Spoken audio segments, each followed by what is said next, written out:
Tonight on social media, right-wing conspiracy theories going viral about David Hogg, a 17-year-old Parkland shooting survivor. The unsubstantiated claims say he's a crisis actor, a trained actor who takes advantage of tragedies for political gain. What you are hearing is an NBC News story from last week about the response to survivors from the most recent mass school shooting in Florida. Fringe websites posted articles and videos accusing Hogg of memorizing lines when speaking with the media. It's disgusting that these trolls are out there trying to make this about me and not the people that were murdered. Fake news, often fueled by conspiracy theories, has exploded in recent years. The ubiquity of Twitter and Facebook and the ease with which legitimate-seeming websites and blogs and news outlets can be fabricated has made it ever easier to distribute all sorts of misinformation.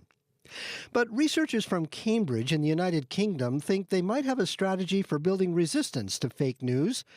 Their answer isn't to counter it, it's more to join it. They've developed an online game that lets you practice generating and distributing fake news as a novel strategy for immunizing yourself against bad information. Professor Sander van der Linden is director of the Social Decision-Making Lab at Cambridge University. Professor van der Linden, welcome to Quirks and Quarks. Great being on the show. First of all, tell me about your game. What do you do when you play it? Yeah, so we developed this game with a Dutch media collective. They're called Bad News. And the way that the game works is that essentially it lets you step into the shoes of a fake news producer. And so your task in the game is to create misleading content. And you have a followers meter as well as a credibility meter. And the idea is to attract as many followers as possible while also maintaining your credibility levels. Well, what kinds of activities or tools do you use during the game to spread the fake news?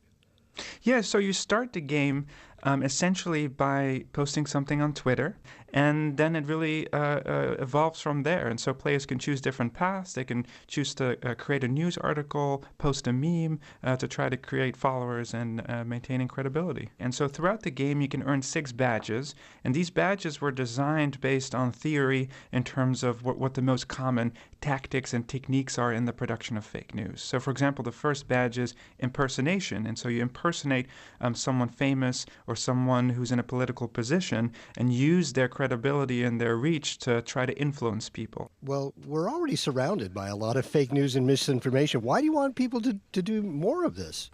Well, essentially what it is that we're trying to demystify what some of these tactics are. So they're out there, they're being used by, Russian troll farms and other people involved in the production of fake news. And what we want to do is we want to elucidate for people what these tactics are, how they work, and how to spot them. So I tend to use a magic analogy here that works quite well. Is that the first time you go see a magic show, you might be duped into thinking that it's real, that it's magic. But once the magician explains the trick, you won't be fooled by it again the next time around. And that's really the purpose here. That once people know it, they've seen it, they've rehearsed it, they're familiar with it, they're less likely to be duped by it. How do you know that it works?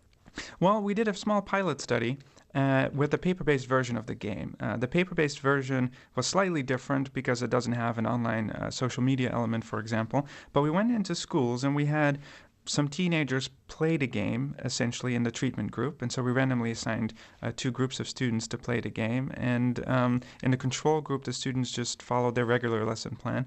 And what we found is that after they played the game, we then administered a bunch of fabricated fake news articles on a topic of immigration. But what we found is that students judged the reliability of the article to be much lower than in the control group. So students who played the game were more skeptical and more suspicious of the article that they were reading afterwards. And from some of the open-ended responses, we could see that they were applying some of the techniques that they learned in the game. For example, that the source was invalid or made up, or that hyperbole was being used, and so on. And we're hoping to gather much more data with the online version to continue to evaluate the efficacy of the game. Now, why is this approach of, as you say, walking in the other side's shoes better than just providing good information, good scientific facts, and arguing with that? Well, the real premise of inoculation theory is to try to get there first, to play offense rather than defense, if you will. So about a year ago, we did a study where we tried to inoculate people specifically on the issue of climate change. And we basically exposed people to a bit of the misinformation, a weak form of the misinformation. Just as with the regular vaccine, you're exposed to a little bit, a weakened dose of the virus that's then supposed to trigger antibodies in your immune system to help confer resistance against future infection. And it works the same way with information, that it triggers mental antibodies, so resistance, because you've seen the information before, you've received facts that you can use to try to debunk that information. So then when you're actually exposed to the full dose of fake news, you're more resistant. But it's very difficult to do that, to tailor that to every specific news story or every fake story that's out there. So the purpose of the online game was to try to take this to a much more general level, to try to confer some general immunity. And the best way to do that, at least the way that we hypothesized, is to let people step into the shoes of a fake news producer, see what the tactics are, know them, to hopefully then be more resistant to them and help spot them when you're actually out there being confronted with fake news. Well, how successful has your game been at actually immunizing people against fake news? Well, we're currently evaluating the game. So the game went live a few days ago, and we're gathering data. So there's an option to participate voluntarily in scientific research when you're playing the game, and that allows us to test how reliable people find fake stories, people's ability to discern real from fake news, both at the beginning of the game as well as at the end of the game. And then hopefully, what we hope to see is that people become much better at spotting fake news and sort of fine-tuning their judgments of what's reliable and what's unreliable after having earned these badges. And so we haven't been able to look at the data yet, but after a few weeks, when we've sort of gathered a big data set, we hope to then evaluate the game and use that to further improve and adapt the game. Of course, the people who are on the other side, who believe in what you call misinformation, might point to your bias to say that you're doing the brainwashing here. How do you respond to that? Yeah, and so one of the badges in the game is what we call deflection, which is basically your fake news if you don't agree with someone, right? And so we part of the game is to help teach people spot these deflection tactics. One thing we are very careful with, though, in the game is that it's ideologically balanced. So at every juncture, there's a possibility to go left or right politically.